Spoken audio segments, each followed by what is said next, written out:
Assalamualaikum warahmatullahi wabarakatuh. Bapak, Ibu, serta adik-adik mahasiswa yang berbahagia. Hari ini saya akan menyajikan materi terkait mata kuliah pengantar ilmu pemerintahan bersama saya Diga Putri Oktaviane MAP. Tema yang akan kita bahas pada hari ini adalah etika pemerintahan. Kenapa etika pemerintahan? Karena salah satu fenomena pemerintahan yang selalu menjadi perhatian masyarakat dari masa ke masa itu adalah keetikaan atau perilaku dari aparatur pemerintah itu sendiri. Kenapa? Karena aparatur pemerintah atau aparatur negara itu adalah orang-orang yang diangkat untuk melakukan pekerjaan pemerintahan, dan mereka bisa berada di posisi tersebut karena melalui pemilihan yang dilakukan oleh rakyat. Kita bisa lihat misalnya presiden yang tertinggi dipilih oleh rakyat pada saat pemilu. Kemudian gubernur, wali kota, bupati, bahkan anggota parlemen pun, anggota legislatif itu pun dipilih oleh rakyat yang kemudian ditetapkan oleh pejabat yang berwenang seperti itu. Nah, jadi karena mereka yang ditunjuk oleh rakyat tadi ditugasi untuk melakukan berbagai pekerjaan dalam menjalankan fungsi-fungsi pemerintahan mereka berdasarkan konstitusi yang ada, maka keetikaan atau sikap dan perilaku mereka itu berkaitan dengan kehormatan lembaga yang menaungi mereka, seperti itu. Jadi mereka diberikan kewajiban lah seperti itu untuk melakukan perbuatan etis dengan cara bersikap yang baik, menjaga perilaku mereka dimanapun mereka berada. Nah, kemudian kalau kita lihat lagi Bapak Ibu semua, bertolak dari hal yang sudah saya sampaikan tadi, pemerintah ini diharapkan terus berupaya untuk membangun etika aparaturnya. Nah, selama ini ya Bapak Ibu, upaya-upaya itu telah dilakukan, misalnya dengan cara mengeluarkan kebijakan-kebijakan yang mengarahkan kepada pembentukan iklim etis, di mana itu bisa mempersempit peluang penyelewengan, apakah itu penyelewengan kekuasaan dan sejenisnya lah seperti itu. Kemudian etika ini atau kebijakan yang dikeluarkan itu berhubungan dengan bagaimana caranya terkait perbaikan sistem dari pelayanan publik serta penataan sistem kepegawaian negara gitu. Jadi bagaimana caranya supaya penyelenggara negara itu bebas dari yang namanya korupsi, kolusi, nepotisme, kemudian bisa memberikan pelayanan publik yang terbaik kepada masyarakat, itu diatur oleh etika pemerintahan.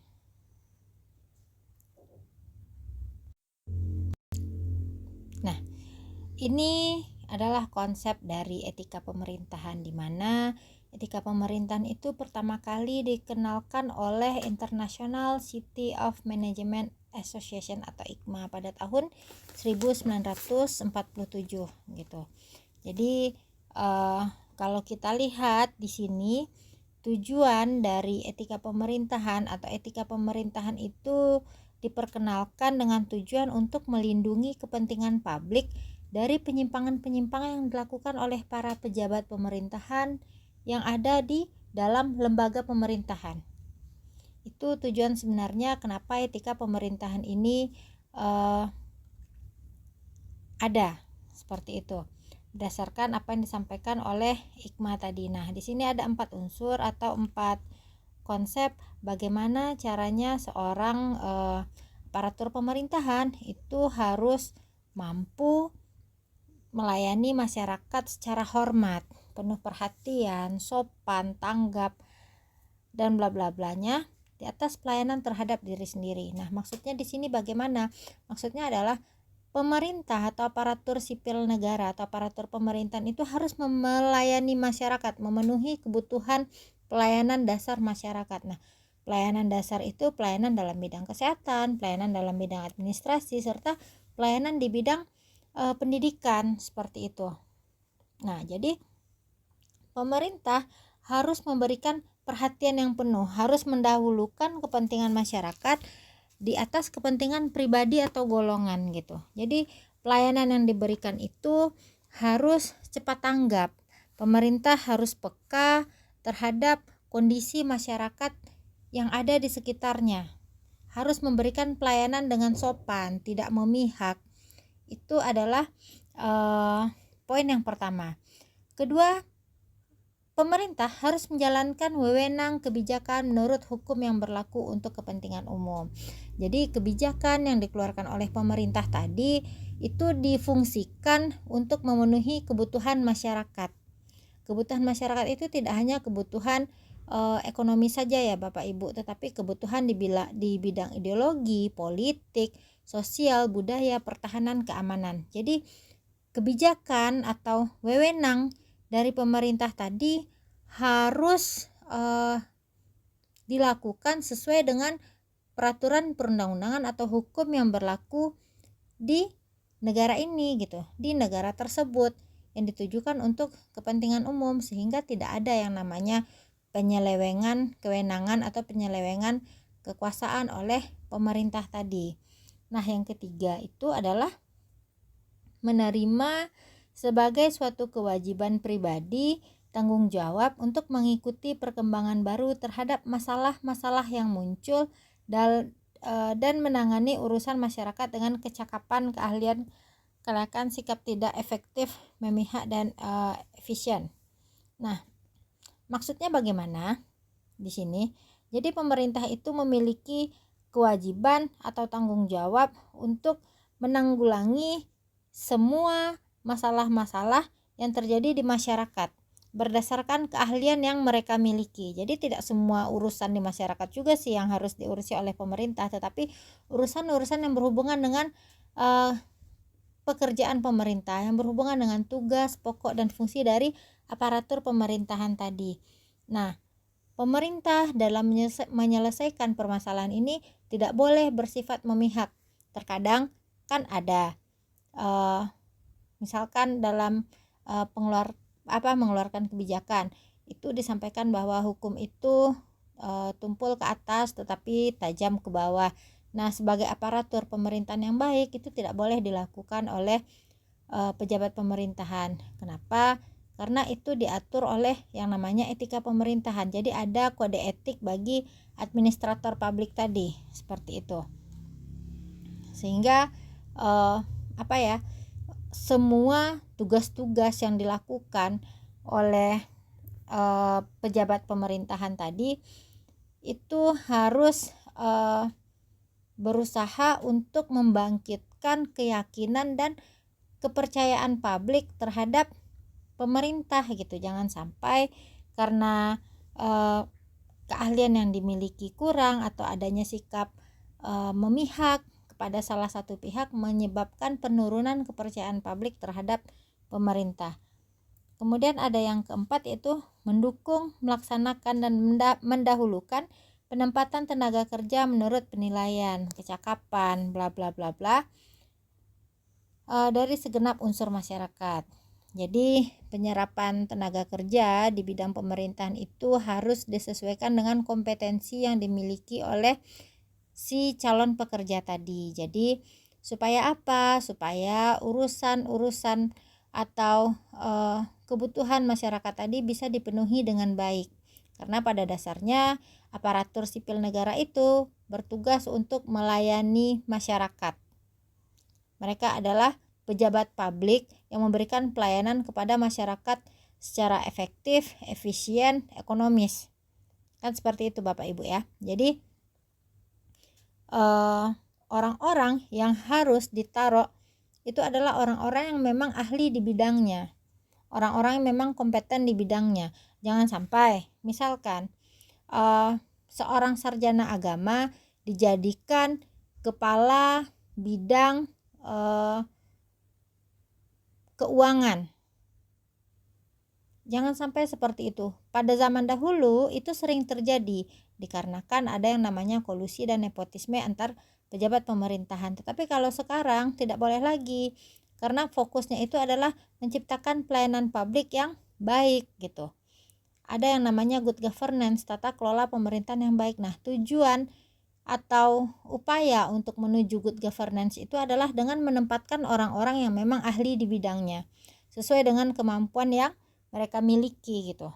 Supaya apa? Supaya seluruh masyarakat itu memiliki kesempatan yang sama untuk menjadi aparatur pemerintahan, tidak berdasarkan lobby-lobby, tidak berdasarkan hubungan persaudaraan, tidak berdasarkan hubungan kekeluargaan. Jadi peluang-peluang yang ada di bidang pemerintahan itu diinformasikan kepada masyarakat luas dengan tujuan supaya masyarakat luas juga bisa mengikuti atau bisa menjadi ASN seperti mereka, seperti itu. Nah, kemudian Miftah Toha di sini menyampaikan bahwasanya moral dan etika itu harus menjadi pertimbangan pertama jika birokrasi mengambil keputusan atau bertindak melaksanakan polisi atau kebijakan. Jadi maksudnya bagaimana? Etika pemerintahan itu mengamanatkan supaya penyelenggara negara tadi memiliki rasa peduli yang tinggi dalam memberikan pelayanan kepada masyarakat. Dan mereka itu siap mundur apabila merasa dirinya telah melanggar kaidah, mereka telah melanggar sistem nilai atau dianggap tidak mampu memenuhi amanah masyarakat, bangsa dan negara. Dan ini biasanya terjadi di negara luar ya Bapak Ibu, seperti Korea misalnya, Korea Utara, di mana siapapun pejabat pemerintahan yang memang tidak mengerjakan pekerjaan mereka secara baik, mereka bersedia mengundurkan diri gitu. Jadi tidak sama seperti yang terjadi di negara-negara lain, bahwasanya ketika mereka melanggar kaidah dan sistem nilai yang ada, mereka malah tetap bertahan atau tutup mata terhadap hal tersebut. Jadi bisa dikatakan jika ada pejabat pemerintahan yang seperti itu adalah pejabat pemerintahan yang tidak memiliki etika yang baik, seperti itu. Jadi pada dasarnya etika pemerintahan itu mengandung yang namanya sistem nilai, norma etik, di mana ini semua dapat berperan sebagai pengarah sikap serta perilaku aparatur pemerintahan dalam melaksanakan tugas sehari-harinya, termasuk ke dalam bagaimana caranya mereka menetapkan dan mengimplementasikan kebijakan publik yang telah mereka rancang. Nah, itu makanya pejabat pemerintahan itu ketika membuat suatu kebijakan, moral dan etika itu merupakan pertimbangan utama. Supaya apa? Supaya kebijakan yang dikeluarkan itu tidak merugikan berbagai pihak. Itu tujuannya.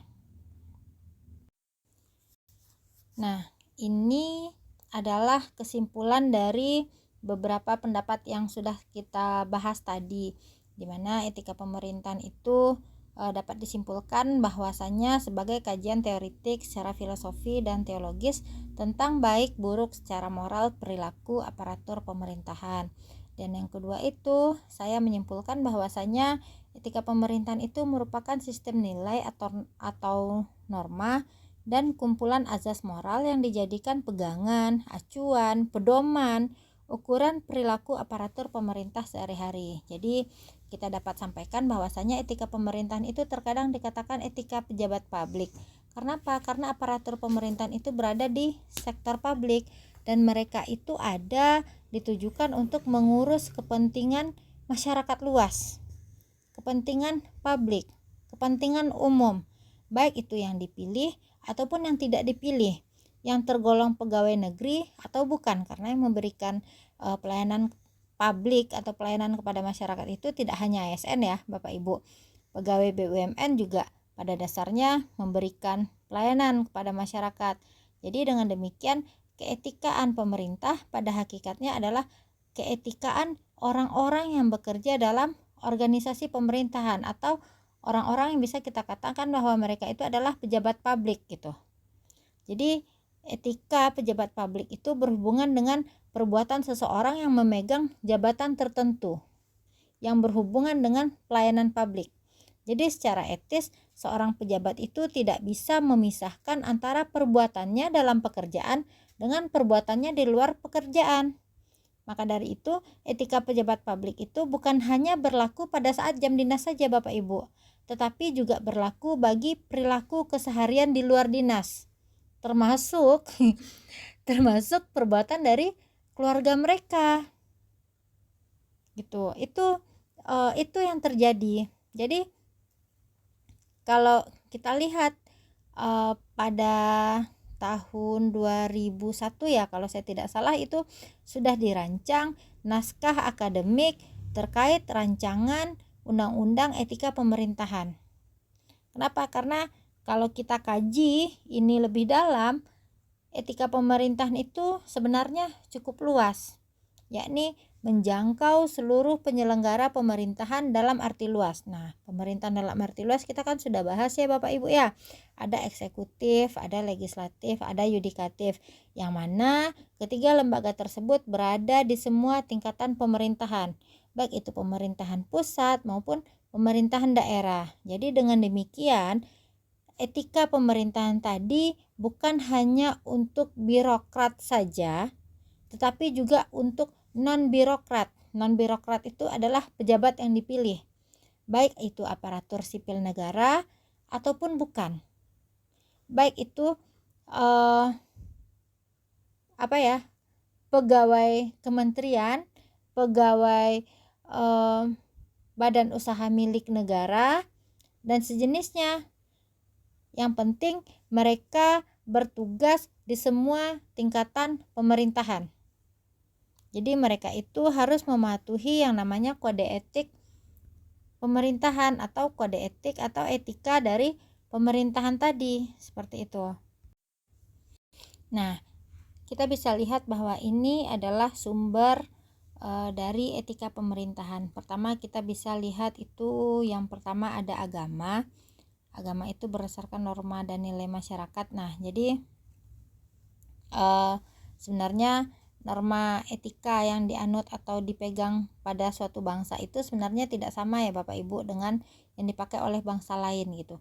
Hal ini sebenarnya tergantung kepada sumber-sumber etika yang dipakainya. Nah, kalau di Indonesia agama ini dijadikan sumber etika pemerintahan. Sementara kalau di negara lain itu belum tentu, apalagi di negara-negara sekuler atau negara-negara ateis yang memang tidak mengakui adanya Tuhan, seperti itu. Jadi demikian pula halnya dengan ideologi negara. Kalaupun akan dipakai sebagai sumber etika pemerintahan, maka nilai-nilai etik yang dikandungnya itu dapat berbeda, seperti itu. Nah, tadi saya sudah sampaikan bahwasanya agama adalah salah satu sumber etika pemerintahan yang ada di Indonesia. Maksudnya etika selain bersumber dari hasil pemikiran manusia itu juga dapat dikatakan bahwasanya etika itu bersumber dari Tuhan. Jadi hasil pemikiran ini sebenarnya sesuai dengan kondisi di mana negara-negara yang bangsanya memiliki kepercayaan atau keyakinan agama seperti yang ada di Indonesia. Jadi kita dapat mengatakan bahwasanya sumber etika pemerintahan di Indonesia itu selain berasal dari hasil pemikiran kita, manusia atau pejabat pemerintahan secara filosofis, itu juga bersumber dari agama gitu.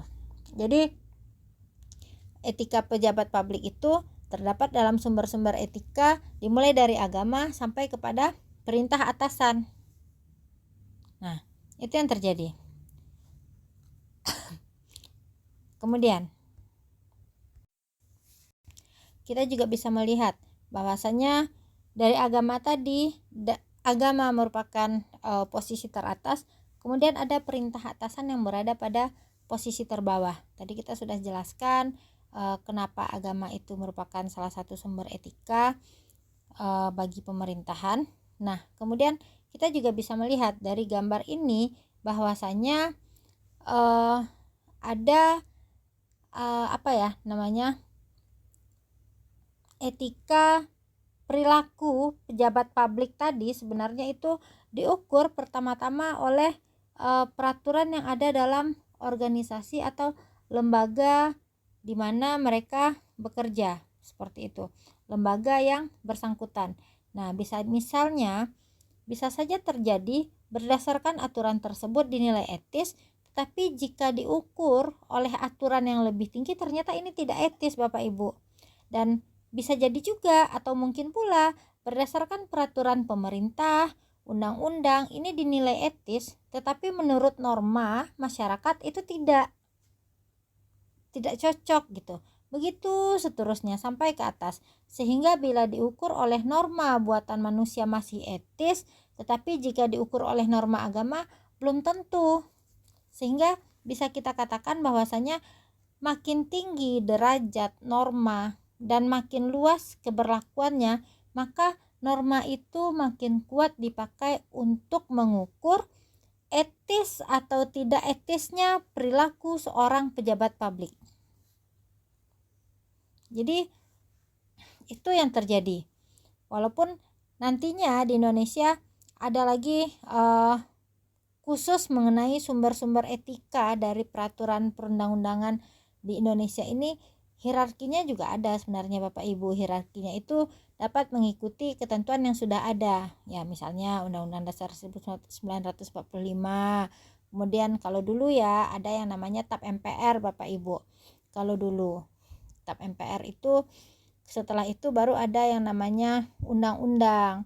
Ada peraturan pemerintah pengganti undang-undang, kemudian ada peraturan pemerintah, ada peraturan presiden, kemudian ada perda, apakah itu di tingkat provinsi ataupun di tingkat kabupaten kota gitu. Jadi dalam perkembangannya kalau kita lihat bahwasanya etika itu pertama kali hadir dari keyakinan agama.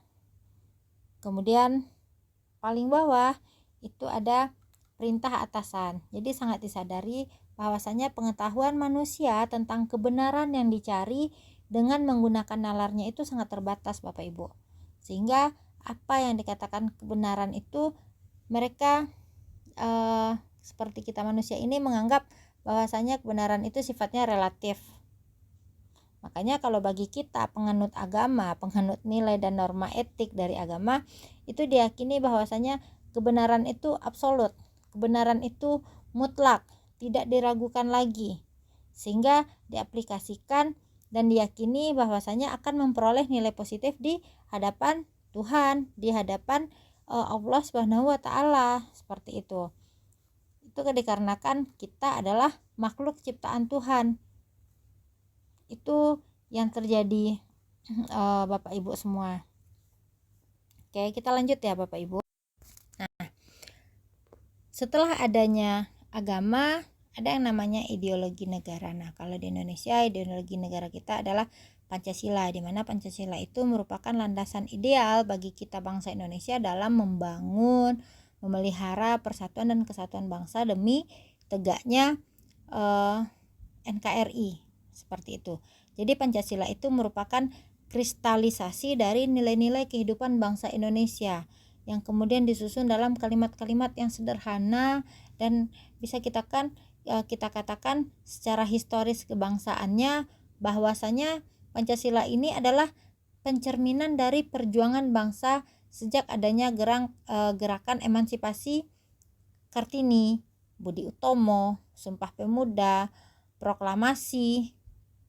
Kemudian hal ini juga teruji tatkala kita dihadapkan pada berbagai situasi yang mencoba merusak persatuan dan kesatuan bangsa. Jadi pada dasarnya Pancasila ini merupakan 5 nilai dasar untuk beretika dalam kehidupan bangsa Indonesia.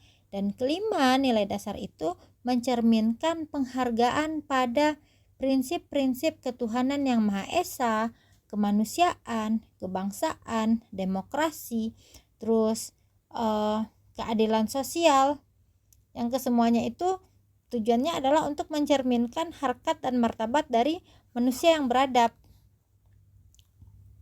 Kalau boleh kita sampaikan, Pancasila sampai saat ini masih diakui ya Bapak Ibu ya, dan masih menjadi dasar falsafah kehidupan bangsa dan negara Indonesia, yang mana kedudukan dari Pancasila tadi tidak tergantikan, bahkan telah teruji kekuatannya. Walaupun kalau kita berkaca dari kondisi atau sejarah-sejarah sebelumnya lah Bapak Ibu, pada saat awal-awal reformasi pada tahun 97, Pancasila ini hampir jarang disebut. dan dikedepankan sebagai landasan ideal. Bahkan ada juga yang sinis dengan keberadaan Pancasila ini dan meragukannya. Tapi balik lagi, Pancasila ini tetap kokoh kan? Kenapa? Karena Pancasila itu adalah salah satu norma yang berlaku di dalam tata kehidupan bangsa dan negara kita gitu. Jadi dalam rangka menjaga agar tetap tegaknya NKRI ini, maka Pancasila perlu diimplementasikan dalam berbagai segi kehidupan. Jadi Pancasila ini kenapa dijadikan salah satu sumber etika pemerintahan? Karena Pancasila dianggap sebagai jati diri bangsa, di mana sangat diperlukan agar bangsa Indonesia tidak limbung, tidak goyang oleh yang namanya arus globalisasi. Keadaan bangsa yang mudah terombang-ambing, kita tidak tahu ya Bapak Ibu, bangsa yang mudah terombang-ambing itu yang tidak tahu di mana mereka harus berpijak, kemana mereka harus melangkah, akhirnya bangsa itu akan tersesat dan tidak berdaya. Nah, fungsi Pancasila itu adalah di sana gitu. Jadi Pancasila itu adalah jati diri bangsa dan memang sangat kita butuhkan. Nah, tantangan bagi kita bangsa Indonesia saat ini ialah bagaimana caranya mengembalikan lagi karakter bangsa yang dulu, yang dikenal sebagai bangsa yang etis, dengan implementasi Pancasila melalui aktualisasi nilai-nilai etik yang terkandung di dalamnya. Nah, nilai-nilai etik itu apa? Nilai-nilai etik tadi sudah saya sampaikan. Ada yang namanya toleransi keagamaan, ada yang namanya kemanusiaan, ada yang namanya kecintaan pada kesatuan bangsa, ada kecintaan pada tanah air, ada semangat gotong royongnya, ada permusyawaratan, ada keadilan sosial, ada perdamaian, ada kemerdekaan dan kekeluargaan. Banyaklah pokoknya. Kemudian kita lanjut. Ada yang namanya Undang-Undang Dasar 1945, di mana UUD 45 ini merupakan landasan konstitusional bagi kita bangsa Indonesia dalam menjalankan kehidupan berbangsa dan bernegara. Kan seperti itu ya Bapak Ibu ya. Jadi dengan mencermati pembukaan Undang-Undang Dasar 1945, maka kita dapat meyakini bahwasanya Undang-Undang Dasar 1945 tadi atau Undang-Undang Dasar ini tidak bisa kita pisahkan dengan yang namanya Pancasila. Tidak bisa kita pisahkan dengan yang namanya eksistensi NKRI. Nah, maka dari itu, sekalipun isi pasal-pasalnya telah mengalami amandemen atau perubahan sebanyak 4 kali pada bagian-bagian tertentu, namun untuk pembukaannya telah disepakati untuk tidak diubah. Lalu batang tubuh dari Undang-Undang Dasar 45 ini berisi tentang pengaturan berbagai aspek kehidupan kenegaraan. Misalnya, struktur dan proses penyelenggaraan kekuasaan negara. Kemudian perlindungan terhadap hak-hak asasi manusia. Kemudian pelayanan terhadap berbagai kebutuhan warga negara, dan bagaimana caranya supaya bangsa Indonesia ini mampu mengelola alam lingkungannya sebesar-besarnya demi kemakmuran bangsa Indonesia, bagi kesejahteraan masyarakat, bagi kesejahteraan rakyat. Nah, norma etik yang terdapat di dalam batang tubuh Undang-Undang Dasar 1945 ini mewajibkan pemerintah untuk memenuhi hak-hak warga negara tadi. Misal, pasal 27 Bapak Ibu, tentang semua warga negara mempunyai kedudukan yang sama di depan hukum dan hak memperoleh pekerjaan dan penghidupan yang layak. Pasal 28 tentang hak hidup dan mempertahankan hidup bagi seseorang. Hak membentuk keluarga dan melanjutkan keturunan. Hak anak untuk hidup, tumbuh, berkembang, mendapatkan perlindungan dari kekerasan serta diskriminasi. Kemudian ada pasal 31. Kalau pasal 31 itu membahas tentang hak warga negara untuk memperoleh pendidikan. Kemudian ada pasal 32. Pasal 32 itu menjelaskan tentang kebebasan masyarakat mengembangkan nilai-nilai budayanya. Pasal 33 itu tentang perekonomian berdasarkan azas-azas kekeluargaan, dan pasal 34 tentang kewajiban negara memelihara fakir miskin dan anak-anak terlantar. Jadi semuanya diatur oleh Undang-Undang Dasar 1945. Nah, kemudian ini adalah alasan kenapa etika pemerintahan itu dianggap penting.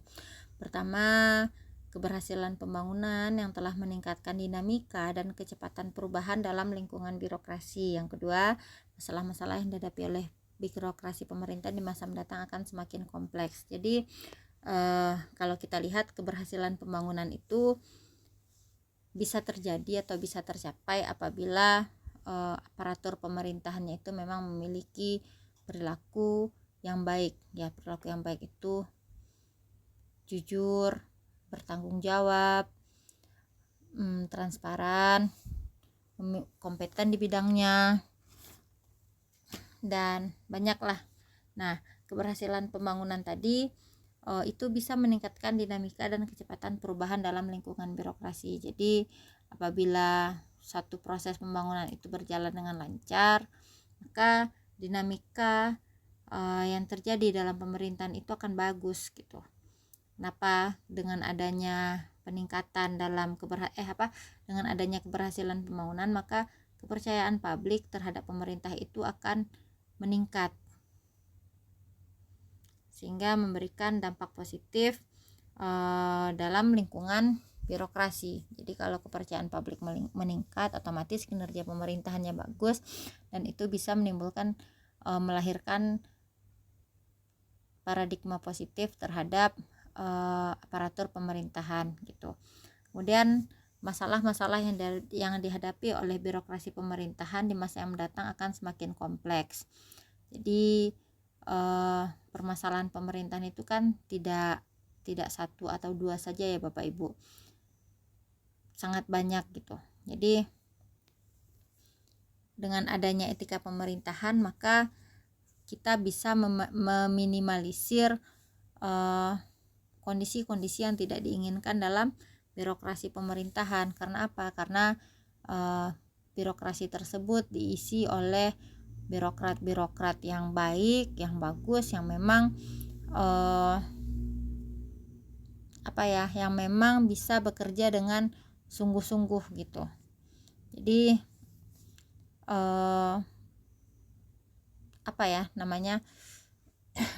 dengan adanya kondisi seperti ini, maka masyarakat pun atau publik pun akan berperilaku dan bersikap yang baik terhadap pemerintah, terutama mereka dalam upaya mengurus hak-haknya dan memenuhi kewajibannya sebagai warga negara. Maka tidak akan terjadi pergesekan antara aparatur pemerintahan dengan masyarakat gitu. Walaupun itu sebenarnya sulit, tapi keadaan tersebut bisa terwujud jika kedua belah pihak itu bisa bersama-sama mengusahakannya dengan sungguh-sungguh. Minimal paling tidak ya Bapak Ibu, ada salah satu pihak yang bisa menjadi penggeraknya. Dalam hal ini tentu kita bisa menunjuk kepada pemerintah, ya kan? Karena apa? Karena dalam hubungan pemerintahan di negara demokratis seperti kita saat ini, pemerintah merupakan pihak yang mengemban amanat untuk membangun masyarakatnya, untuk membangun rakyatnya gitu.